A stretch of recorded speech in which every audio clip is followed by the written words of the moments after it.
Good evening, racing fans, and welcome back to the channel. We are here again for another weekend preview, and I think we've got 7 races this weekend, Jamie, haven't we, to look forward to. But welcome back. Do really appreciate everyone tuning in. Liam isn't going to be with us today. He is slightly busy. We just changed the schedule a little bit for this week, but we do have one, two, three, four, five, six. Yes, 7 races to go through this weekend, coming from Newcastle, York, Curragh on Saturday, and then obviously the Irish Derby there on Sunday. But Jamie, I'm waffling. How are you? You okay? The bad no job. Looking forward to this. Good, good. You got some strong fancies for today? One or two, all right. Yeah. How did you get on at Ascot as well, quickly? Did you enjoy it? Very good. Yeah, I enjoyed it. Yeah. A couple of good winners actually. Yeah. Yeah. Good, mate. Good. Ethical Diamond and Lezat were definitely big winners for me. Yeah. Yeah, yeah. Well, I did have a little bit on Lazat, but pretty poor week for me there in general. Hopefully, though, we can get it back for this weekend. James, should we just jump straight on into it, shall we? Work away. Right, we are going to start then over at Newcastle, where we obviously have the Northumberland Plate. But first, we have the Chip Chase Stakes, the 210, which is a Group 3 over 6 furlongs. Kind of Blue is your favourite here at 11 to 8. We then have Ferris at 13 to 2, Al Nabi at 7 to 1, Spycatcher at 15 to 2, 9 to 1 for Diligent Harry, and then any price you like for the remainder. Jamie, we start just by having a quick word with on the favourite, rated 116, but has to give £7 to his nearest rival here. Um, he was odds on to win, obviously, his 4-year-old debut at Shanty. Blew the start, ended up finishing sort of like 9 of 9.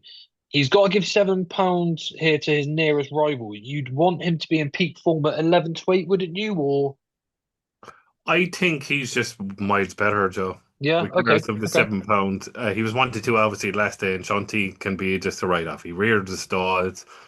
Uh, just didn't get out, and you can't Yeah, do anything. okay, But okay. his form is massive. Obviously, the sprint champion of last year of the Champions Day at Ascot, second in the Sprint Cup at Haydock, behind Montezeb. The form is all there to be seen. Watson bought it obviously from a different crowd I can't remember the name of, but I just tunnel vision. I know it's stupid, unoriginal. I can't see anything be kind of blue. Fair enough. Yeah, He's yeah. had a little bit of a trot. It didn't work out with Sean T. Sometimes that happens. You just can't do. But if he's A1 on the day, gets out in an easy posse in Newcastle, I think it would be. I look, he'd be a good horse to give £7 to the field, but I think he is a good horse. So kind of blue will win. Yeah, well, that's the thing, isn't it? He's definitely the best horse on his 3-year-old form from what we saw last year. It's just what you think, I suppose, Yeah. of that latest So run. Um, I think there's just about enough risks to take him on here. But again, I wouldn't necessarily be surprised if he did just go on and win. Like you said, Jamie did win the Champions Sprint Stakes at Ascot. But there's two, they are the next two in the market, to be fair. So there's nothing too original. But Al Nabi is an interesting horse here because he won on his debut as a 4-year-old, beating Tiber Flow by a couple of legs. I think that's pretty decent form to bring into this sort of race anyway. He did disappoint in the Group 3 John Gaunt Stakes, but he's never really been that consistent, but we just know he's got ability. So I might prefer that at 7 to 1. And then again, probably a horse that's going to be on quite a lot of people's radar for a muggy each way bet is Ferris, 13 to 2 each way for Jack Shannon, looking to make it 4 from 4 this year.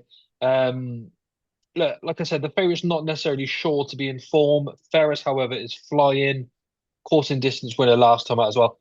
I'll side with Ferris here, James. A bit muggy each way on the base that I can't necessarily see him being out of the first 3.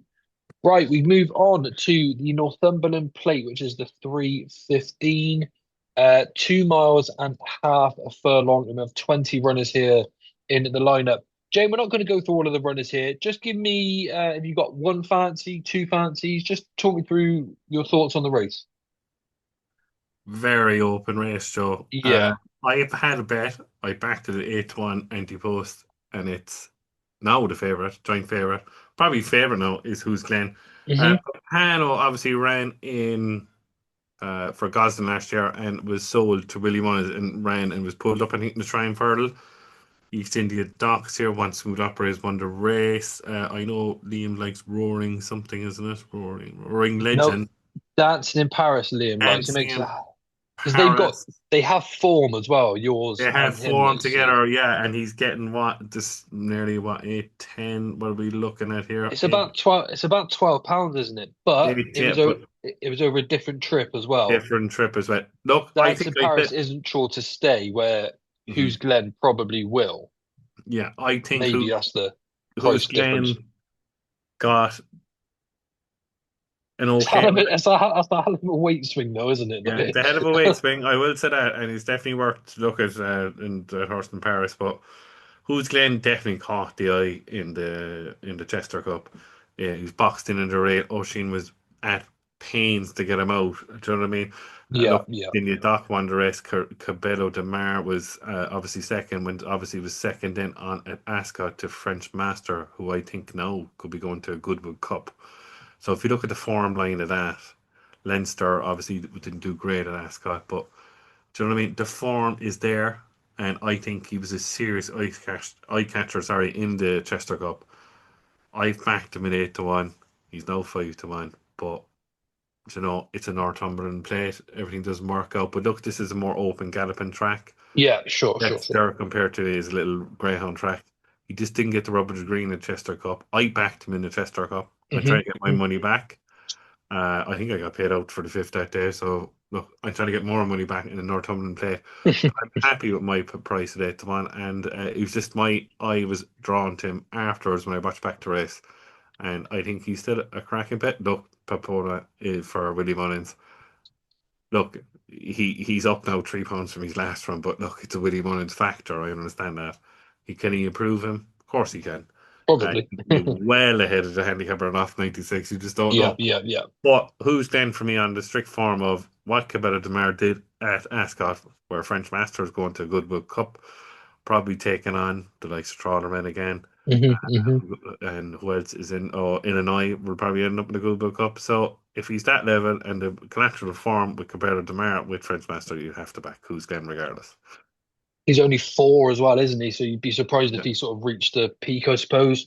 Hmm. Yeah, fair enough, James. Can't put you off. I've got two that I like here at decent prices. Perhaps you mentioned Raw and Legend because I actually quite fancied him in the week in our group chat, but I have gone off him now.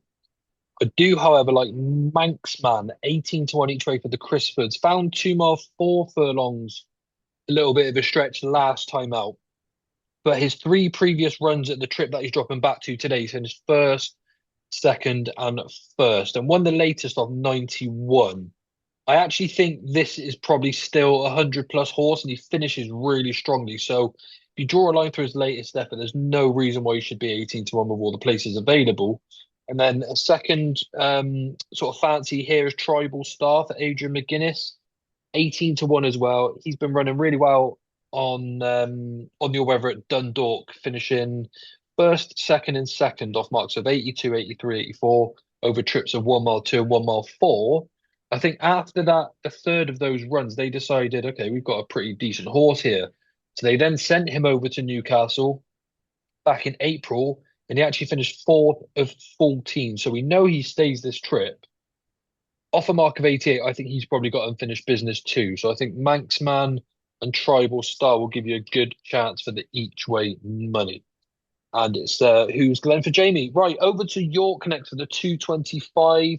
The Criterion Stakes for Group 3 over 7 furlongs. Jamie, I'm going to kick us off with this one because I quite fancy one at a price here. And I put him into my tracker from his run the last day, and that's Room Service for Kevin Bryan. He does have a little bit to find here on ratings from what you can see on paper, but he got beat by 10 Bob Tony last time out. And he was a real like actually, had no room, had to switch left, switch right, found no room again, then flew home late. Now the winner 10 Bob Tony is now rated 112. I think Room Service would have been there or thereabouts. You have to look at that mark and say, well, he's not going to be far off that too. Then you look at the favourite here, Lake Forest, is off a mark of 114. There's only a couple of pounds in these to my eye at the moment as well. And that was the first run of the season for Room Service. So I think they're 18-1, 16-1 now, sorry, about him is pretty decent value if you can get the three places on the day as well, because he is an intended runner. Who do you fancy, Jay? I was looking at Formula earlier in the day, Joe. I thought he was really eye-catching and looked traveled like a very good horse at Epsom. But I know he's getting what? Is he getting £15? Isn't it? £15, I think. £15 from Lake Forest. I'm almost certain. Who's this? Sorry. Forum was getting £15 from Lake Forest. I'm almost certain. Almost certain. Almost certain. Let me look at it.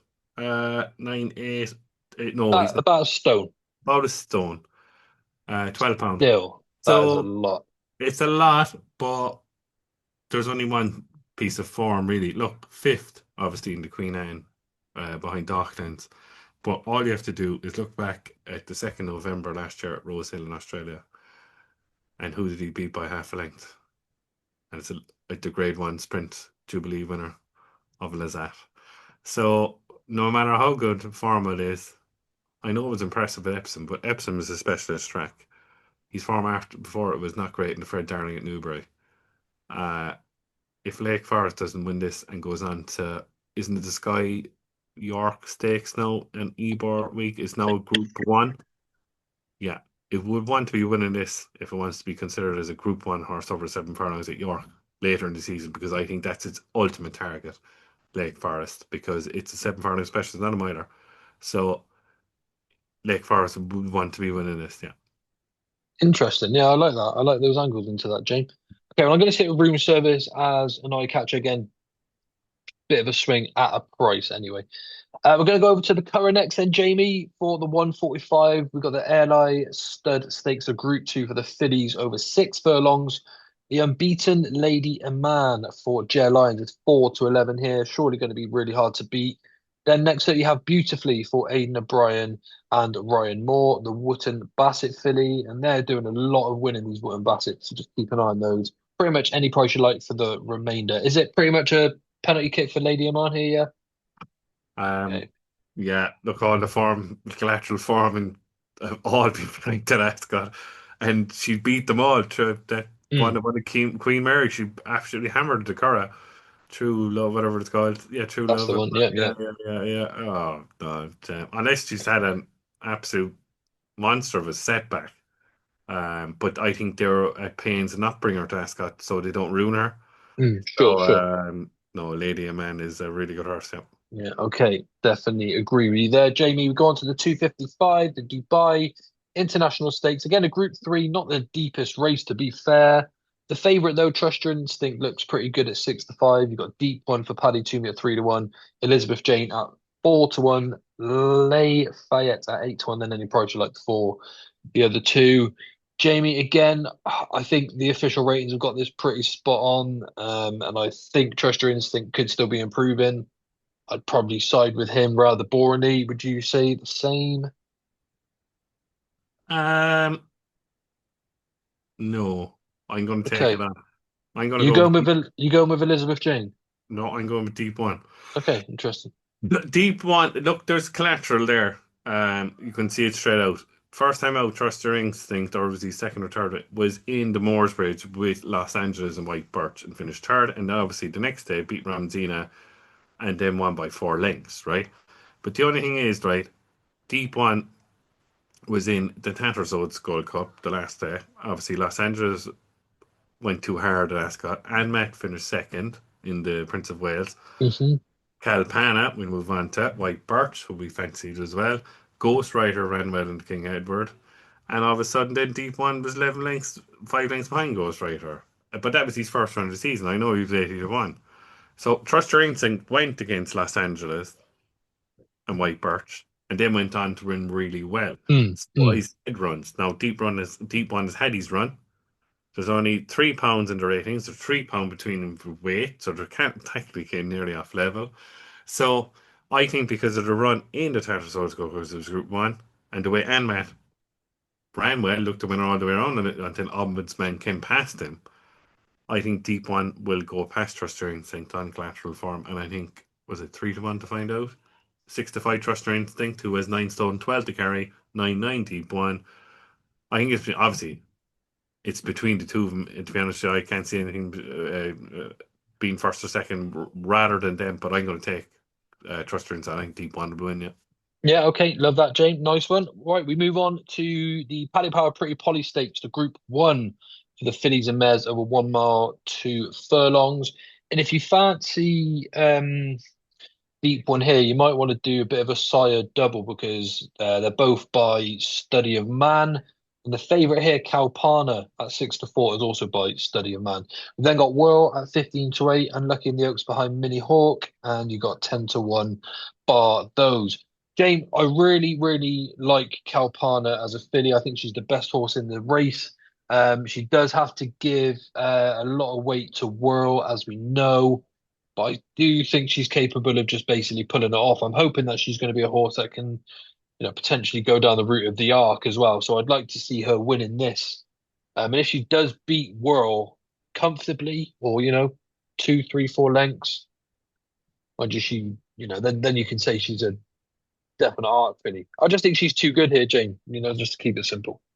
I agree with you, Joe. Yeah, Yeah. and hopefully before the race, with the collateral form of the Tanner Swords Gold Cup, I'm hoping Deep One wins, who was miles behind her in the Tanner Swords Gold Cup. Yeah. And like, she was third behind Los Angeles. Ahmed was second in the Prince of Wales. Ahmed's won a Champions Stakes.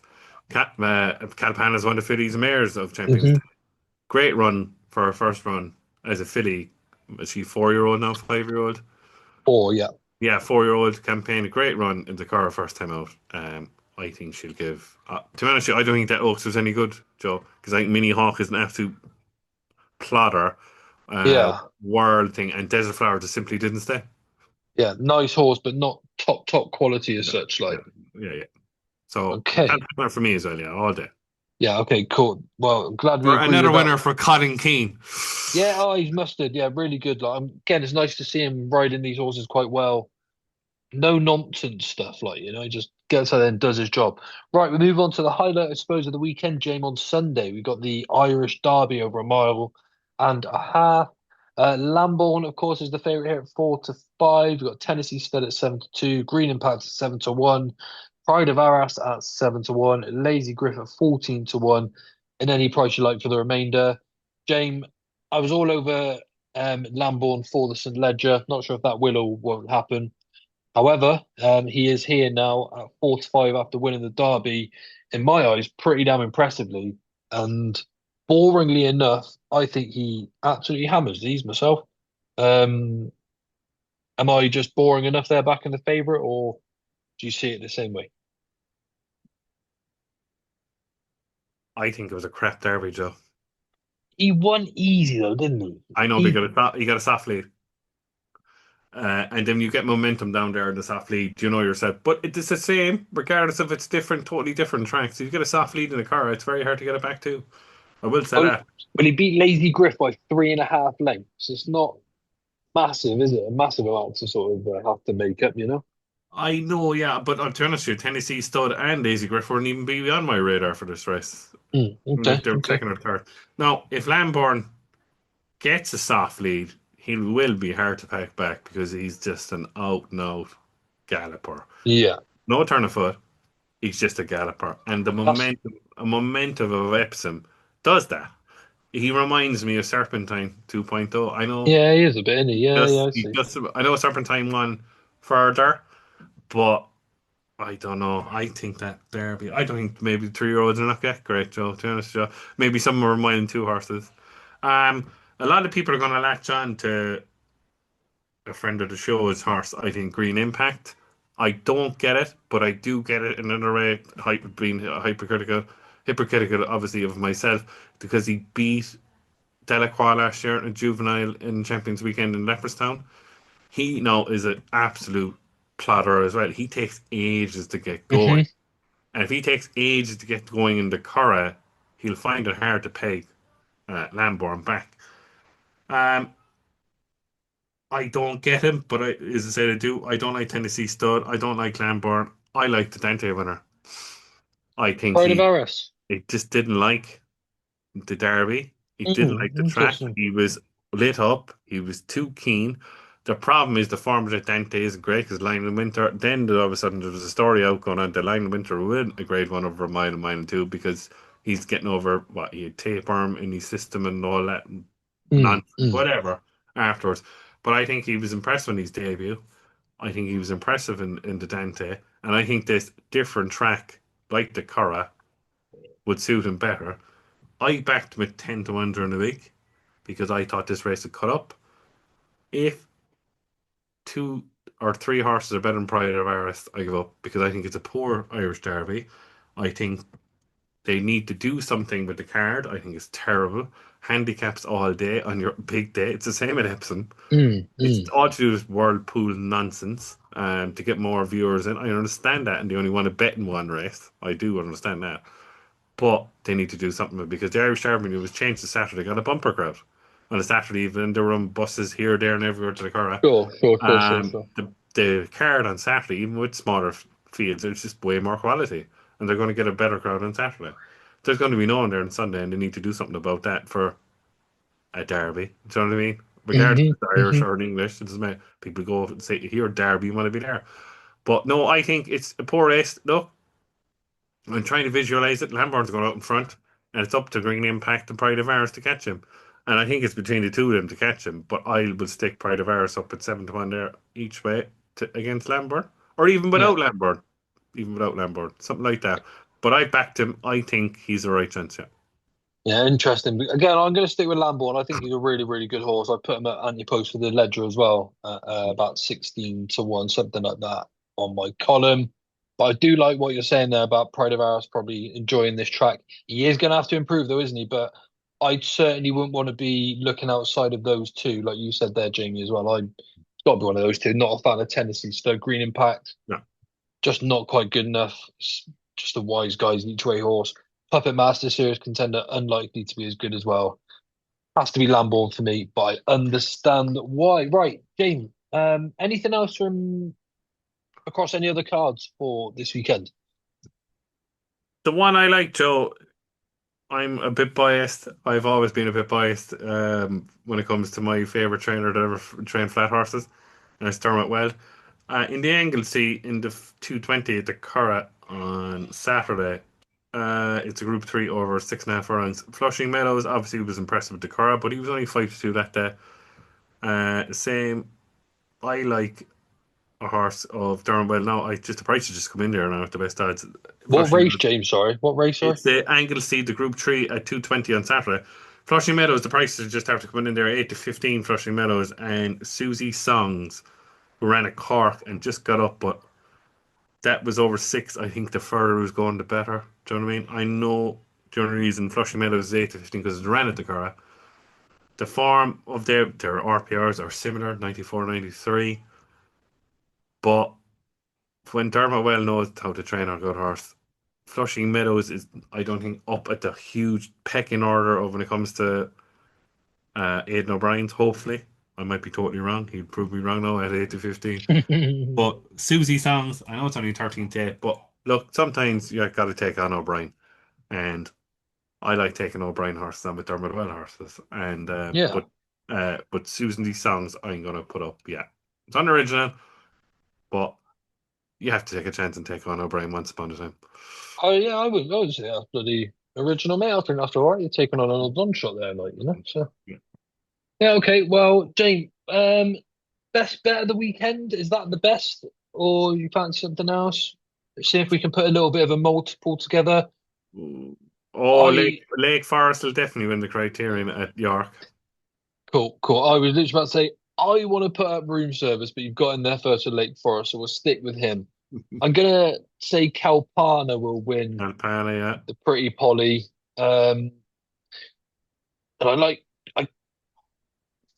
do like my two in the Northumberland Plate, but that just feels unfair to do the two. Look, we're gonna stick with Kalpana, and I'll take on Kind of Blue with Ferris in Okay. the 210 at Newcastle. We'll go with that.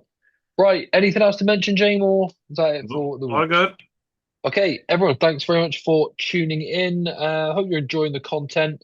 It's where are we now? Halfway through the flat season, I suppose, Jane. Yeah. Yeah, so we can start Not sort of long, looking at not long till September.